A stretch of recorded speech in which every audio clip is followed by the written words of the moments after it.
स्वागत है आप सभी का एक और न्यू वीडियो पर। देखिए, जो बच्चे एमपी बोर्ड एग्जामिनेशन की तैयारी कर रहे हैं, उनकी तरफ से एक कॉमन डाउट सामने आ रहा था कि बोर्ड एग्जामिनेशन में क्या हम अपने मन से आंसर कर सकते हैं, यानी कि अपने ओन वर्ड्स में आंसर देंगे तो कहीं हमारे मार्क्स तो कट नहीं हो जाएंगे, क्योंकि इतने सारे सब्जेक्ट है, इतनी सारी थ्योरी, इतनी सारी बुक्स हैं, वर्ड टू वर्ड तो हम याद कर नहीं पाते हैं। एंड ये है एमपी बोर्ड, यहाँ के टीचर्स आपको पता ही है, कॉपी चेकिंग में अपना ज़्यादा दिमाग यूज़ नहीं करते हैं। इनको जो आंसर बुक दी जाती है उसी में से मैच करके आपकी कॉपी चेक करते हैं। तो ऐसी कंडीशन में क्या हमें अपने ओन वर्ड्स में आंसर बना के करने चाहिए, वही मैं आपको आगे बताता हूँ कि कब कर सकते हैं, कैसे कर सकते हैं, इसके आगे क्या नुकसान हो सकते हैं। क्योंकि यहाँ पर मैं आपको 5 मेन टर्म्स एंड कंडीशन बताऊँगा। अगर आप इसको फॉलो नहीं करते हो तो फिर आप अपने मन से आंसर बना के नहीं कर सकते हो। सारी चीज़ें मैं आपको आगे बताता हूँ, वीडियो में एंड तक बने रहिए। नहीं तो सब्सक्राइब ज़रूर से कर दीजिएगा, नोटिफ़िकेशन आइकन ऑन करके रखिएगा। एमपी बोर्ड एग्ज़ामिनेशन की ऐसी इन्फॉर्मेटिव वीडियोज़ मैं आपको यहाँ पर देता रहूँगा। अब देखिए, फर्स्ट तो आपको ये समझना होगा कि अपने ओन वर्ड्स में आंसर होते क्या हैं, क्योंकि काफ़ी बच्चे ये सोचते हैं कि बोर्ड एग्ज़ामिनेशन की कॉपी में हम कुछ भी करके आएँगे, यानी कि सिर्फ़ पेजेज़ भर के आएँगे तो हम पास आराम से हो जाएँगे। जबकि ऐसा कुछ भी नहीं होता है, ऐसे में आप पास नहीं हो पाओगे।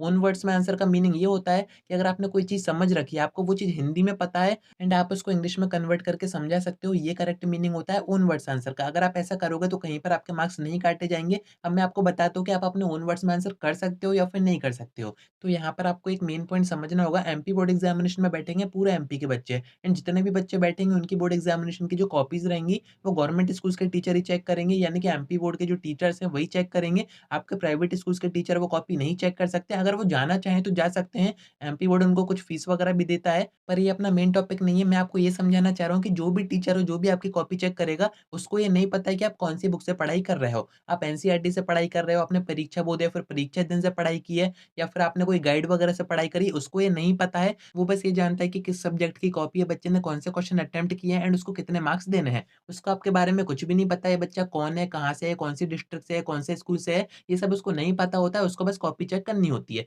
तो देखिए, मार्केट में काफ़ी सारी बुक्स आती हैं, मैंने आपको बता ही दिया, एनसीईआरटी, परीक्षा बोर्ड, परीक्षा दिन, काफ़ी सारी गाइड्स भी आती हैं। कुछ बच्चे रेफरेंस बुक से पढ़ाई कर रहे होते हैं, सबकी थ्योरी डिफरेंट होती है। तो यहाँ पर किसी भी बुक की थ्योरी मैटर करती नहीं है, आप किसी भी बुक के अकॉर्डिंग आंसर करो, आप एनसीईआरटी के अकॉर्डिंग आंसर करो, परीक्षा बोर्ड, परीक्षा दिन के अकॉर्डिंग आंसर करो, किसी भी रेफरेंस बुक के अकॉर्डिंग आंसर करो, आपके जो आंसर है वो सही रहेंगे। बट अगर आप अपने वर्ड्स में आंसर करते हो तो वो आपकी खुद की थ्योरी हो गई। एंड मैंने आपको बता ही दिया कि थ्योरी मैटर करती नहीं है बोर्ड एग्जामिनेशन में, बस आपकी जो थ्योरी है वो सही होनी चाहिए। अब आपकी थ्योरी सही कैसे होगी, तो उसकी मैं आपको आगे 5 टर्म्स एंड कंडीशन बताऊँगा। अगर आप उसको फॉलो करके अपने मन से आंसर करोगे, तो कहीं पर भी आपके मार्क्स नहीं काटे जाएँगे। एंड यहाँ पर आप सभी को एक डाउट तो आ ही रहा होगा कि कॉपी चेकिंग के टाइम पे टीचर्स को जो आंसर बुक दी जाती है, जिसमें कि पूरे आंसर दिए रहते हैं पेपर के, वो किस काम की होती है जब आंसर मैच करने ही नहीं होते हैं? तो वो होती है सिर्फ़ ऑब्जेक्टिव मैच करने को। ऑब्जेक्टिव के आंसर आपके वहाँ से चेक किए जाते हैं कि सही है या फिर नहीं है। बाकी थ्योरी की बात करें, तो जिस सब्जेक्ट का टीचर है उसको उसी सब्जेक्ट की कॉपी चेक करने दी जाती है। ऐसा नहीं है कि हिंदी के टीचर को मैथ की कॉपी चेक करने दे दी, तो उनको इतना तो पता होता है कि कॉन्सेप्ट क्या है, क्या सही है, क्या नहीं है,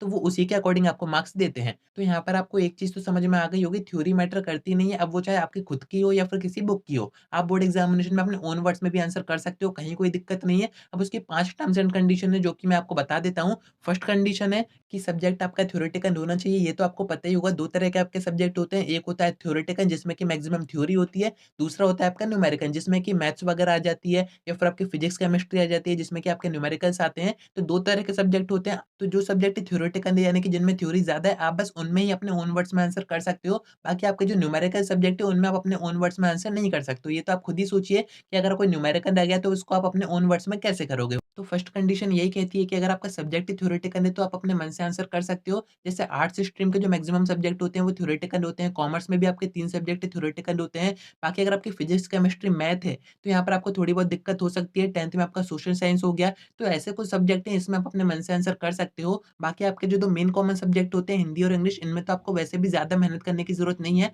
आप अपने पूरे मन से आंसर करोगे तब भी आपके पूरे आंसर सही रहेंगे। सेकंड कंडीशन की बात करें तो आपको ये देखना है कि जो क्वेश्चन पूछा गया है वो कितने मार्क्स में पूछा गया है। अगर कोई क्वेश्चन 2 मार्क्स में पूछा गया है तो आपको अपने मन से अगर आप आंसर कर भी रहे हो तो उतना ही कीजिए कि 2 नंबर के हिसाब से सफिशिएंट हो। बाकी अगर कोई क्वेश्चन आपसे 4 नंबर में पूछा गया है, आप उसको अगर 4-5 सेंटेंस में ही खत्म कर दोगे तो ऐसे में तो आपके मार्क्स कट ही जाएँगे, पूरे मार्क्स आपको नहीं दिए जाएँगे। इसके भी कुछ तरीके होते हैं, जैसे कि एक ही सेंटेंस को आप बार-बार रिपीट करके भी कर सकते हो। अगर कोई क्वेश्चन आपको नहीं आ रहा है, आप अपने मन से पूरा आंसर बना रहे हो, तो स्मार्ट वे में हमें आंसर करना है जिससे कि टीचर की पकड़ में ना आए। तो सेकंड कंडीशन आपको समझ में आ गई होगी कि मार्क्स मार्क्स का वेटेज देख के आपको अपने मन से आंसर बनाना है। ऐसा नहीं है कि 2 नंबर का क्वेश्चन है, आपने अपने मन से आंसर बना के 1 पेज भर दिया, डेढ़ पेज भर दिया, तो ऐसे में आपका सिर्फ टाइम वेस्ट होगा। थर्ड कंडीशन की तरफ अगर अपन बढ़ें तो वो सबसे ज़्यादा इंपॉर्टेंट है, वो है आपका ग्रामर पोर्शन। अगर आपकी ग्रामर अच्छी है, वैसे तो देखिए एमपी बोर्ड एग्जामिनेशन में ग्रामर पर उतना ध्यान नहीं दिया जाता है, फिर भी यहाँ पर आपको इतनी ग्रामर अच्छी तो रखनी पड़ेगी कि सेंटेंस पढ़ें तो उसका मीनिंग भी तो हो कुछ, मीनिंग समझ में भी आना चाहिए। वही मैं आपसे कह रहा हूँ कि अगर आपकी ग्रामर अच्छी है, तो आप अपने मन से आंसर बना सकते हो। थोड़ी बहुत भी आपकी ग्रामर अच्छी है तो आपका काम हो जाएगा। मैं यहाँ पर एडवांस ग्रामर की बात नहीं कर रहा हूँ क्योंकि इतनी तो एमपी बोर्ड के गवर्नमेंट टीचर्स को ही नहीं आती है, तो वो कॉपी चेक कैसे करेंगे? बस सेंटेंस बनाने आपको आने चाहिए। फोर्थ कंडीशन की तरफ बढ़ें तो ये भी काफ़ी ज़्यादा इंपॉर्टेंट है।